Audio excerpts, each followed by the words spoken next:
ભારત દેશના પ્રથમ national space ડેની ઉજવણી કરતી પહાડ પ્રાથમિક શાળા આજે ચંદ્રયાન-3 મિશનની સફળતાને 1 વર્ષ પૂર્ણ થઈ ગયું છે ત્યારે આજે પહેલો નેશનલ સ્પેસ ડે છે। ઇસરોએ ચંદ્રના દક્ષિણ ધ્રુવ પર પ્રજ્ઞાન રોવર વિક્રમ લેન્ડર ઉતાર્યું હતું। ચંદ્રયાન-3ના સોફ્ટ લેન્ડિંગની યાદમાં સરકારે 23 ઓગસ્ટે રાષ્ટ્રીય અવકાશ દિવસની ઉજવણી કરવાની જાહેરાત કરી હતી। આજે ભારત દેશ તેનો પ્રથમ અવકાશ દિવસ ઉજવવા જઈ રહ્યું છે ત્યારે આજરોજ તારીખ 23/8/2024ના રોજ સિંગવડ તાલુકાની પહાડ પગાર કેન્દ્ર પ્રાથમિક શાળામાં નેશનલ સ્પેસ ડેની ઉજવણી કરવામાં આવી હતી।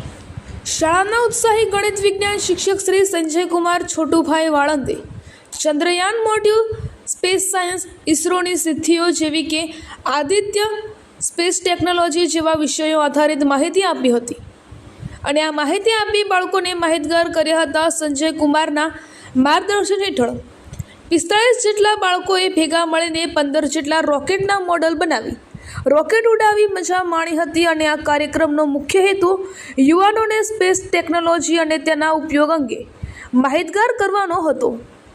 અહેવાલ સુરેશ મકવાણા, ગુજરાત બ્યુરો ચીફ।